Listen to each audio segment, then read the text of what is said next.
여러분, 누군가의 죽음으로 인해서 현대 사회의 사람들은 자꾸 빠른 해결을 원한다는 겁니다. 누군가 사랑하는 사람을 잃은 사람들에게도 빨리 빠져나오라고 합니다. 울면 어떡합니까? 울면 울지 말라 그러죠. 한국에 토닥토닥. 안 울고 있으면 울어 막 이렇게 얘기하는 분. 이만하면 됐어. 산 사람은 살아야지. 아이를 잃었는데 아이가 천국에서 천사가 필요해서 하나님이 데려갔다. 어떤 분은 아이를 둘을 잃었습니다. 그런데 목사님이 하나님께서는 감당할 시험 외에는 주시지 않는다라고, 감당할 수 있으면 네가 감당해봐. 인간은 누구나 반드시 사랑하는 사람을 잃게 돼 있다라고 하는 진리를, 슬픔은 표현될 때 치유가 됩니다.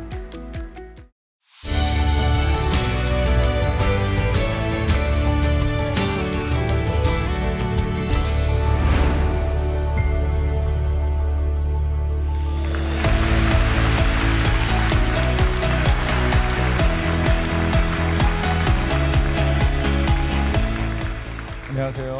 저는 한국애도심리상담협회 회장 윤득형입니다.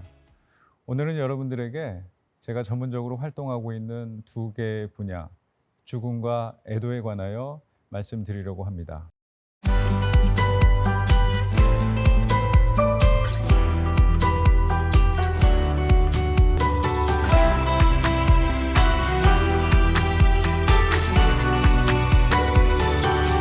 인간이 살아가면서 겪는 위기 가운데 가장 큰 위기가 무엇일까요? 아주 오래전에, 한 60년도 더 전에 시카고 신학대학원에 다니는 4명의 학생들이 이 똑같은 질문을 받았습니다.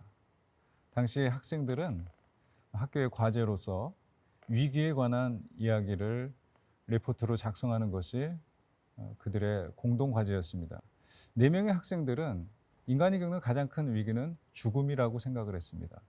그래서 이 죽음 문제를 어떻게 연구를 할까 하다가 근처에 있는 시카고 대학병원의 정신과 의사였던 엘리자베스 퀴블러 로스를 찾아갑니다. 그래서 죽어가는 환자들을 좀 연구하고 싶다 하니까 처음에는 허락되지 않았습니다. 퀴블러 로스도 자신이 주제에 관심을 하고 있었기 때문에 이것을 하고 싶었습니다. 그래서 아는 의사를 잘 설득하여서 죽어가는 환자들을 연구할 수 있도록 허락을 했습니다. 그런데 학생들은 환자들을 직접 만날 수 없었고, 이 정신과 의사였던 퀴블러 로스와 그리고 그 병원의 원모, 채플린이죠. 이 두 사람이 인터뷰를 할 수가 있었습니다. 그렇게 죽어가는 환자들을 인터뷰하기 시작했는데 그 연구가 아주 길어졌습니다. 2년에 걸쳐서 250여 명의 환자들을 인터뷰를 했는데 그때 그 연구 결과를 발표하게 됩니다. 1969년에 On Death and Dying이라고 하는 책에서 죽어가는 환자가 겪는 5가지 단계라고 하는 아주 유명한 그런 이론을 내게 됩니다. 죽어가는 환자가 겪는 5가지 단계가 뭘까요? 부정, 분노, 타협, 우울, 수용이라고 하는 5가지 단계. 거기에 덧붙여서 희망이라는 것도 있습니다. 근데 이 5가지 단계를 제가 나중에 다시 한번 집중적으로 살펴보는 계기가 있었습니다. 제가 캘리포니아 클레어먼트 신학대학원에서 공부를 할 때 저는 호스피스 인턴십을 했었습니다.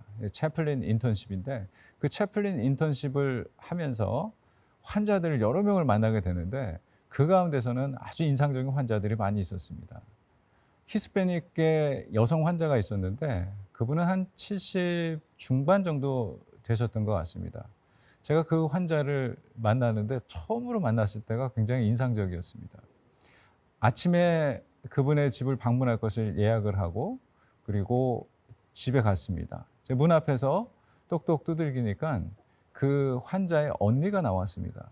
그리고 안내받아서 거실로 들어가니 히스패닉계 환자는 소파에 앉아 있었고 그리고 또 친구분이 계셨는데 그 환자가 언니와 친구분을 방 안으로 들어가라고 하고 저랑 마주하여서 이야기를 하기 시작했습니다. 저는 호스피스 인턴십에서 배웠던 것처럼 처음에 인사를 했습니다. 뭐라고 인사하냐면요. How are you feeling today? 오늘 기분이 어때? 오늘 마음은 어때? 라고 하는 말이었습니다. 그런데 제가 놀란 것은 이분이 제가 feeling이 어떠냐, 감정이 어떠냐라고 질문을 한 거죠. 그랬더니 이분이 하시는 말씀이 I'm scared. I'm scared 라고 얘기를 했습니다. 두렵다는 거죠. 죽음을 앞두고 있는 이 여성 환자가 자신은 매우 두렵다라고 이야기를 했습니다. 다른 여러 환자들도 많은데 그중에 또 어떤 분은 루게릭 환자였습니다. 그분의 집에 들어가니까 침대에 그 환자가 누워 있었고, 그리고 움직이지 못한 채 그저 하늘만 쳐다보고 있는 그 모습이었습니다. 저는 그때 제가 할 일은 영적 돌봄을 하는 것이었는데, 저는 갑자기 제가 돌발 행동을 했습니다. 그분의 발 쪽으로 다가가서 그분의 발을 만져드리고 마치 안마하듯이 그렇게 그분의 발을 만져드렸던 것입니다. 저희 아버지는 지금으로부터 23년 전 1990년에 루게릭으로 세상을 떠났습니다. 제가 아버지께 해드렸던 일들이 바로 그런 거였습니다. 아버지의 몸을 만져드리고, 그리고 전혀 움직일 수 없는 상황이 됐을 때는 여러 가지 또 아버지를 돌봐야 될 일들이 많이 있었던 겁니다. 근데 저는 하나님 앞에 결심한 게 있습니다. 아버지처럼 아픈 사람을 위해서 뭔가 일을 해야겠다. 그리고 나중에 그 방황의 끝을 본 것은 바로 저처럼 슬퍼하는 사람, 그 슬픔이라는 것이 단순히 슬픔만 있는 것이 아니라 마음속에 원망과 분노, 그리고 죄책감, 절망감 등등 다양한 것을 포함한 그 어려움을 겪는 사람들을 위해서 뭔가를 해야겠다라고 하는 그런 결심을 그 시절에 했던 겁니다. 근데 사실은 제가 아버지를 돌봄을 할 때 참 제대로 많이 못했던 것 같습니다. 때로는 돌보는 것이 힘들어서 별거 한 것도 없으면 힘들다고 느껴져서 집에 일부러 늦게 들어가기도 했고, 그리고 환자가 오래 누워있는 집은 참 어둡습니다. 그런 어두움이 싫어서 때로는 아버지가 돌아가시면은 집안이 좀 밝아질까? 뭐 그런 생각도 했었던 것 같습니다. 제가 미국에 가서 공부를 할 때 클레어먼트에서 제가 한 수업을 들었는데 바로 이러한 사별에 관련한 수업이었습니다. 그 수업에서 교수님께서는 첫 시간에 상실에 대한 설명을 해주시면서 학생들이 겪은 다양한 상실 경험들을 작성을 해보라 그랬습니다. 그래프를 그리고 겪었던 상실, 다양한 상실들을 표시하고 그때 느꼈던 감정들, 그리고 그때 곁에 누가 있었는지, 그리고 지금 생각할 때 어떤 느낌이 드는지를 작성하라고 했습니다. 저는 열심히 작성을 하고, 그리고 다음 시간이 됐습니다. 다음 시간이 돼서 그것을 발표하는데 저는 한없는 눈물을 흘렸습니다. 저의 죄책감, 후회감, 수치심, 적어놓았던 그 감정들을 하나하나 읽을 때마다 제 마음속의 감정이 크게 요동하기 시작했습니다. 그리고 주체가 되지 않아서 그냥 엎드린 채 엉엉 울었습니다. 얼마의 시간이 지났는지도 모르겠습니다. 제 느낌에는 한 10여 분 정도가 지난 것 같은데, 그렇게 울고 난 뒤에 한 15명 정도 있는 그 수업에서 아무도 저를 건드리지도 않고 어떻게 보면 어떤 위로도 해주지 않았는데, 저는 스스로 일어나서 그렇게 이야기를 하기 시작했습니다. 생각해 보니까 제 그러한 감정들에서 이야기한 것이 처음이었습니다. 처음 제 마음을 이야기하고 났을 때, 그때 비로소 오랫동안 흘리지 못했던 눈물을 보았던 것입니다. 교수님께서 그런 얘기를 해주시더라고요. 슬픔은 표현될 때 치유가 된다. 저는 처음으로 그런 표현을 했던 거죠. 사실 그럴 기회들이 여러 번 있었던 것 같아요. 그런데 그런 표현을 할 기회들이, 근데 한국에서는 그런 표현을 하게 만들어 주지를 않습니다. 예를 들어서 제가 20대 시절에는 사람들이 저희 아버지에 대해 물어봤습니다. 아버지가 뭐 하시냐? 아버지는 누구냐? 근데 그때마다 저는 얘기를 하죠. 아버지는 돌아가셨습니다. 그러면 사람들이 하는 말이 미안하다 그럽니다. 그 미안하다는 말을 하고 이제 다른 주제로 이야기가 넘어가곤 했습니다. 나중에 생각해 보니까요. 사실은 그때 어른들이 미안하다라고 하는 말로 그냥 지나칠 것이 아니고 그래 아유 그러면 어떻게 돌아가셨냐? 아버지는 그때 상황 어땠었냐? 많이 힘들었을 텐데 그 과정들을 어떻게 보냈느냐라고 하면서 제가 질문을 했을 수도 있을 텐데 그 당시 사람들은 위로하는 방법을 잘 몰랐었던 것 같습니다. 아마 누군가가 저에게 그 마음을 물어봤다면은 저는 벌써 이미 그 감정들을 표현하고도 남았을 것입니다. 이렇게 한국 사회는 위로의 방법을 모르고 때로는 잘못된 위로를 하기도 합니다. 울면 어떡합니까? 울면 울지 말라 그러죠. 울지 마, 울지 마. 그리고 여러분들 참 잘 아시는 한국의 토닥토닥 하면서 위로하려고 합니다. 또 때로는 어떤 분들은요, 안 울고 있으면 울어, 울어, 막 이렇게 얘기하는 분도 있습니다. 울면 울지 말라 그러고 울지 않고 있으면은 울어라고 그러고 도대체 어떻게 해야 되는 겁니까? 장례식장에 가보면은 흔히 하는 말이 있습니다. 이만하면 됐어. 산 사람은 살아야지. 고인도 네가 이러는 걸 원하지 않을 거야. 라고 하면서 위로를 하려고 하는데 그것이 정말 위로가 되는지 모르겠습니다. 때로 기독교인들은 뭐라고 얘기합니까? 뭔가 하나님의 뜻을 비추는 그런 얘기로 위로를 하려고 합니다. 제가 미국에서 논문을 쓰면서 자녀를 잃은 부모님들 9명을 인터뷰를 했었습니다. 사람들이 저마다 자기가 받은 상처들에 대해서 이야기를 합니다. 하나님의 뜻, 아이를 잃었는데 어떤 목사님은 실제로 아이가 천국에서 천사가 필요해서 하나님이 데려갔다 이렇게 얘기하는 분도 있더라고요. 위로가 될까요? 전혀 위로가 되지 않습니다. 오히려 하나님을 원망하게 되는 그런 계기가 되기도 합니다. 어떤 분은 아이를 둘을 잃었습니다. 4명의 아이 중에 큰아들과 막내를 딸을 잃었는데 13살, 3살의 아이들입니다. 같은 병원에서 한 해에 투병을 하고 있고 그 집사님은 병원에서 살다시피 하면서 아이를 돌봄을 해야 했습니다. 그런데 목사님이 어느 날 신방을 와서 하나님께서는 감당할 시험 외에는 주시지 않는다라고 이야기를 했다고 합니다. 그분이 제게 말씀하시기를 그때 너무 화가 나서 목사님 이게 감당할 만해?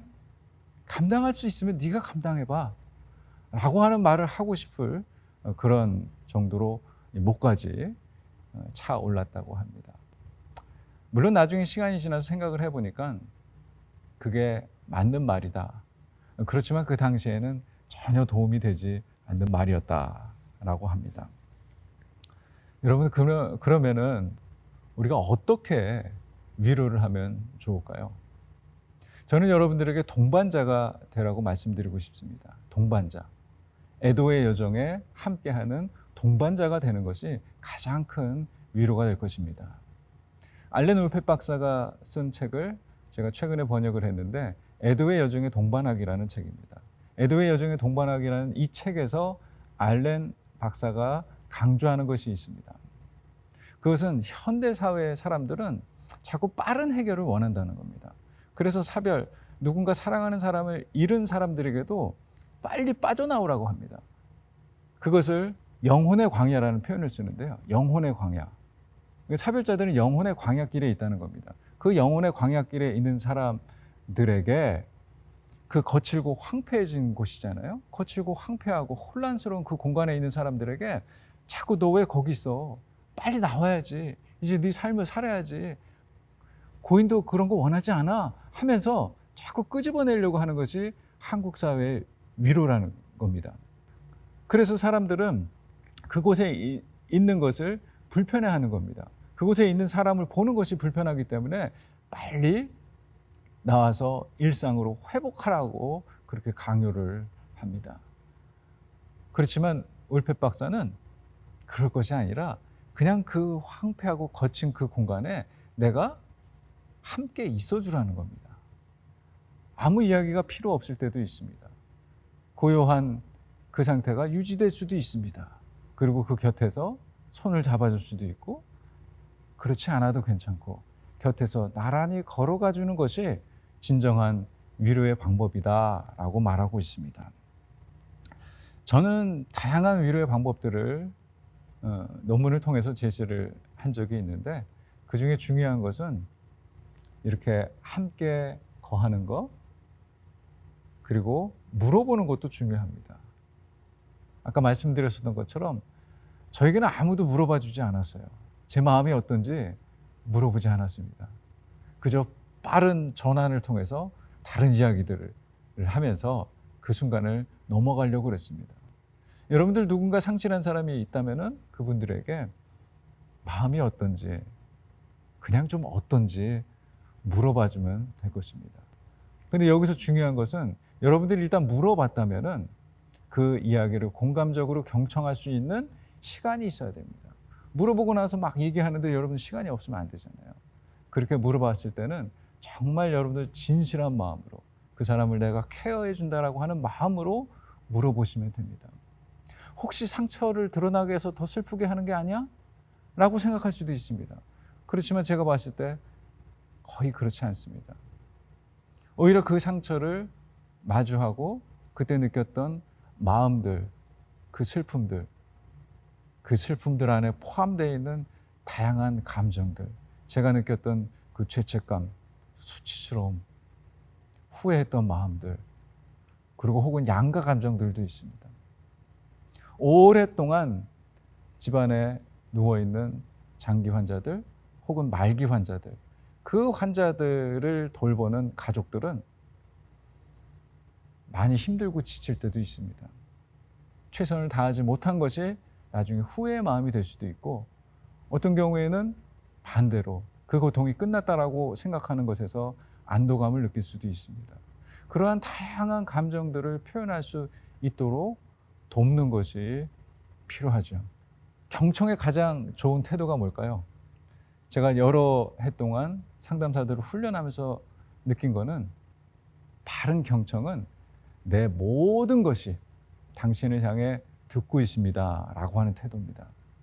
내 모든 것, 귀가 듣죠? 내 마음으로 듣고, 내 영혼으로도 듣고, 눈으로도 듣고, 내 몸으로도 듣는 그 자세를 말합니다. 그렇게 잘 듣고, 그리고 그 사람이 위로를 받아야 될 그 사람이 느끼는 감정들을 인지해 주는 것, 그것이 상담적으로도 좋은 위로의 방법이라고 말할 수 있습니다. 때로는 우리가 뭔가 해결해 주고 싶은 마음에 무슨 일이 일어나게 하려고 하는데, 사실은 무슨 일이 일어나게 하려고 하는 그런 시도나 노력보다는 그냥 아무 일도 일어나지 않도록 내버려 두는 것이 오히려 하나님의 신비를 경험할 수 있는 그런 시간이 될 수도 있습니다. 내가 하려고 하는 것이 아니라 그 사별자가 스스로 뭔가 깨달을 수 있도록 도와주는 것도 좋고요.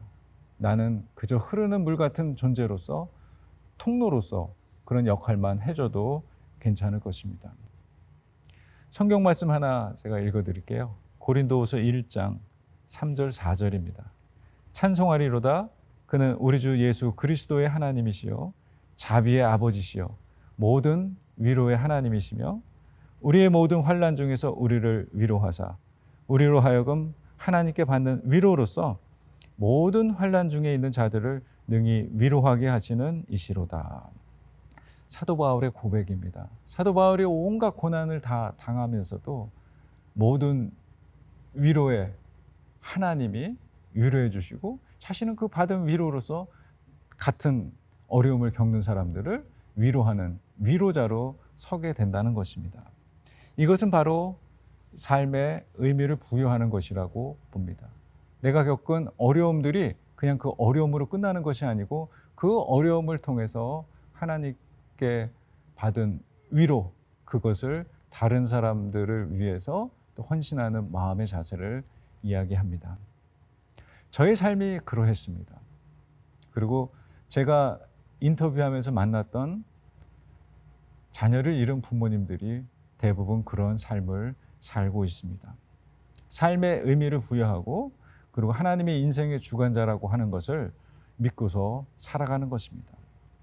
저는 그래서 그 이후에 계속해서 죽음과 애도와 관련된 활동을 하면서 살아가고 있습니다.